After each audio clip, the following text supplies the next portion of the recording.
That's right. Today, we're going to be talking about the feud between James Charles and T-Spill. And we're gonna use a unique blend of philosophy and psychology.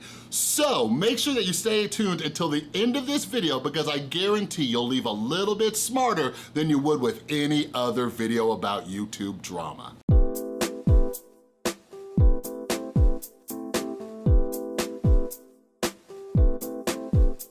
What is up, everybody? This is Chris from The Rewired Soul, where we talk about the problem, but focus on the solution. And if you're new to my channel, what I try to do is take different topics going on in the YouTube community, try to see what lessons we can learn from them to improve our own mental and emotional well-being. And some things that I really love are philosophy and psychology and just expanding my mind. So if you're into that stuff too, make sure you subscribe and ring that notification bell.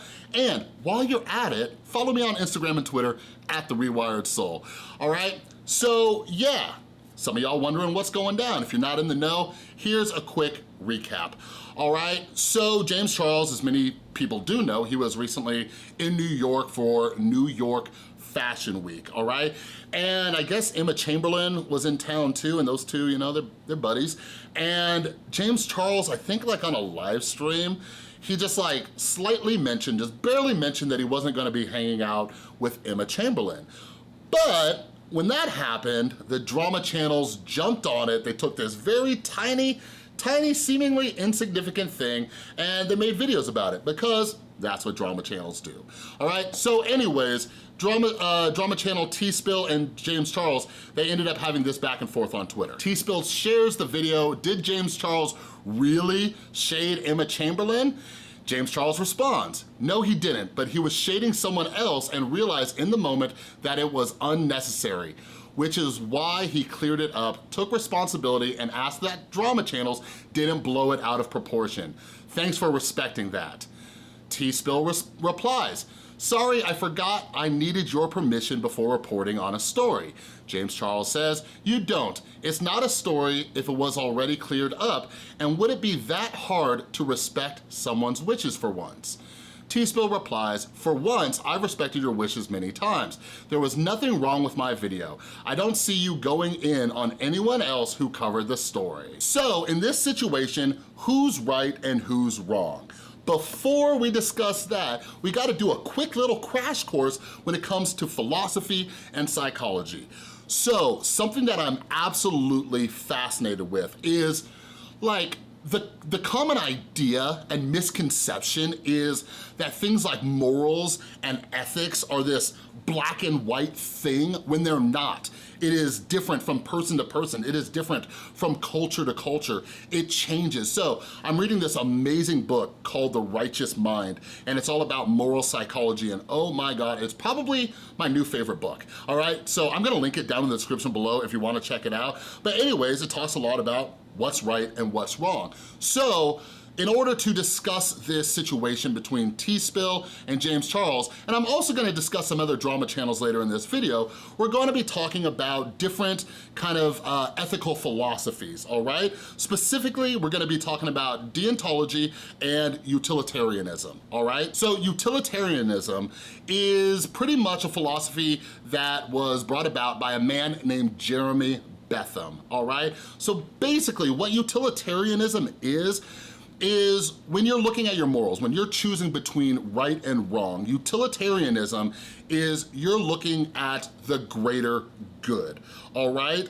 So they did some research, and although they'll never know because Jeremy Bentham died like in the 1800s, they've looked back at a lot of his notebooks and everything like that, and they actually believe that he may have been on the autism spectrum. So what you're looking at right now, this is a grid. It actually came from that book, The Righteous Mind, but most people, they lie on this spectrum of being an empathizer and a systemizer, all right? People who are empathetic, they're obviously, you know, thinking about other people's feelings and everything like that. Systemizers, they're more looking at numbers, okay? So people believe that Jeremy Bentham was on the autism spectrum because he was a very low empathizer but high systemizer, all right? And if you know anybody on the autism spectrum, many of them will also fall somewhere on the grid around this area, but many people who believe in utilitarianism, you know, ethics and morals and stuff like that, they'll be further along the lines of a systemizer as well, all right? So you may have heard of the runaway trolley thought experiment, all right? There's some few different versions of it and things like that, but basically, let's say you have a switch, all right? And there's a runaway trolley. It is about to run over 5 people, all right? But if you pull that switch, it will run over 1 person.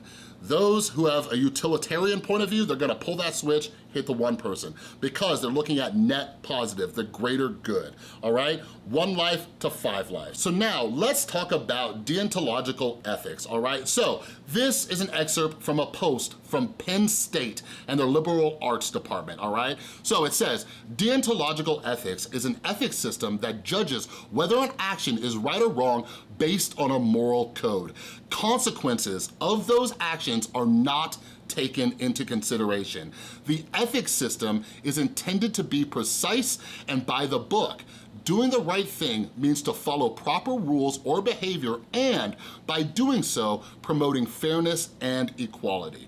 All right, so to give you an example of this, you've probably heard, that thing like, would you steal, or is it okay to steal a loaf of bread to feed your starving family? All right, somebody with deontological ethics would say, no, it is never okay to steal, all right? Regardless of the consequences, like your family starving, it is never okay to steal. You never lie, you never steal, you never do anything like that, right? But those of us who are utilitarian, we would look at that and say, yeah, steal the bread, feed your family, you're right? Net positive, okay? You lost a little bread, I get to help my family survive. And like during the trolley thought experiment, I don't know what somebody with deontological ethics would do. I think they just kind of throw their hands up and say, it's never right to do anything that's gonna harm another person, you know what I mean? But there's a problem with deontological ethics, and another excerpt from that same post from Penn State, I think summarizes it quite well. It says, deontology works great in theory, but in the real world, it is challenging to comply with it. What happens when you have to choose between 2 evils? What happens when we can't be objective? What happens when the situation is not black and white? So in my opinion, having deontological ethics, it leaves you open to being a hypocrite more often than not, all right? Because it's based on your moral code. And where does our moral code come from? Some of us, it was taught to us by our parents, but what happens if our parents weren't good people, all right? So we have this strict code, but we might be doing more bad than good, all right? Or for many of us, our morals are based on emotions, and if you're anybody who's learned anything about the brain or how the mind works, you know that one of the worst things you can do is run off of emotions rather than logic, all right? So many people with deontological ethics are running off of emotion. So that allows them to be kind of wavering and a little hypocritical at times. So although I try to stay out of black and white thinking, utilitarianism is pretty black and white, but it varies from situation to situation. Because in one situation, the greater good might be this, in another situation, the greater good might be that. So, who was right when it came to James Charles and T-Spill? Now, by now you know that I have more of a utilitarian point of view. I'm hoping that you are deciding which category you fall into. I believe T-Spill was correct, all right? Utilitarianism, she was looking at the greater good. She reports on stories regardless of one influencer getting upset about it, she is serving her audience, the greater good. But in this video, I actually want to discuss the bias and hypocrisy that's been getting called out a lot in the drama community lately. See, although T-Spill took the utilitarian stance on this one, many drama and commentary channels really have deontological points of view. So they switch their views all the time, and it makes them look like hypocrites. For example, we can all pretty much agree that James Charles not hanging out with Emma Chamberlain and how small that clip was, it was pretty insignificant, all right? But many of the channels made videos that were X amount of minutes long. Some were even 10 minutes long, like the ones from Nick Snyder at The Viewer's Voice. So, although James Charles did not want videos made about this subject, they were still made. So you would think that people like T-Spill or Nick Snyder were having more of a utilitarian point of view, but that's not the case. See, 2 weeks ago, on August 30th, something much different happened. And I want you to go check out the channel Australian Commentary Drama Channel or Australian Drama Commentary Channel, whatever it is. I'm gonna link her channel down below. But anyways, she DM'd me and I saw this video and I thought this was really interesting. So those of you who missed it, Christy tweeted out, "I always get told I look similar to @Jeffree Star. What do we think? I think we could be sisters." And Jeffree Star ended up replying and saying, "I don't see any similarities," 2 exclamation points. So somebody else tagged all of the drama channels saying, "Hey, people turning over a new leaf and giving all the drama channels a clean slate. Can y'all pretty please link me to where, one of these people covered the Jeffree Star drama from yesterday since they're not biased?" And then they talk about, this one where Jeffree Star kind of sassed that woman for saying she looked like him. All right? Well, anyways, Nick Snyder took it upon himself to retweet this person and say, "Can't make a video about our boss, duh." Obviously a joke because there's an inside joke that the drama channels are being paid off by Jeffree Star and other influencers. Well, T-Spill ends up replying and saying, "Wait, we're supposed to make a video because Jeffree replied to someone and said he didn't see any similarities in their appearance? How is that rude?" And then Nick Snyder says, "The effing nerve." And then Dustin Daly comes in and he says, "I'm blocked, but I seen it. That dumb A has the most to say. Like, I'm gonna make a whole video about him saying he didn't see any similarities and then deleting it. This one here can true my draws." So, going back, are they more utilitarian or do they have deontological ethics? I'd say more deontological because you can see they have a clear moral code, but it's not the one that you would think. See, they only serve the greater good when it aligns with their moral code, no matter how small the story is.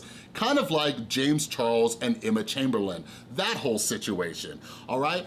But if they like the person, then that aligns with their moral code, so that story is too small for them to cover. Lastly, to point out the deontological ethics and hypocrisy, let's go back to this screenshot that we talked about in the beginning, where James Charles says, "You don't. It's not a story if it was already cleared up, and would it be that hard to respect someone's wishes?" So if any of you have been around for a bit, you know I got canceled earlier this year, or maybe you read my brand new book, Canceled Inside YouTube Cancel Culture, where I kind of discuss that situation in detail. But one of the biggest criticisms of me is that people have asked me not to make videos about them, but I did. Now, as you know, I have more of a utilitarian point of view. So if it's okay to make videos on one person who's in the public spotlight, it's okay to make videos on all people in the public spotlight, which I would imagine most commentary and drama channels are doing. See, the problem is, and one of the reasons most people are calling drama channels and even some commentary channels biased and hypocritical, is because they have deontological ethics. They only care about videos being made when it's about someone they like. But since most of them dislike James Charles, they have no problem making all the videos on earth about him. And as our good buddy Danny Gonzalez would say, "This is really lit, sis, that's the tea. This is really lit, sis, that's the tea." So, like I said, I hope you're leaving this video just a little bit smarter, knowing a little bit more about moral psychology and philosophy. Again, check out that book, The Righteous Mind. It is amazing. And if you like these types of videos where I kind of take these drama situations and dive a little bit deeper and blend it in with psychology and philosophy, let me know down in the comments below, baby. All right? But anyways, that's all I got for this video. If you like this video, please give it a thumbs up. If you're new, make sure you subscribe and ring that notification bell. And a huge, huge thank you to everybody supporting the channel over on Patreon. You are all amazing, and a huge thank you to everybody who buys my merch and books and supports the channel in those ways. You're awesome too. All right, thanks again for watching. I'll see you next time. Trying to turn you from my beta, my fam. Never really had a a thing for locals. But low-key, I think that we're high-key goals. Low-key, I really ship this.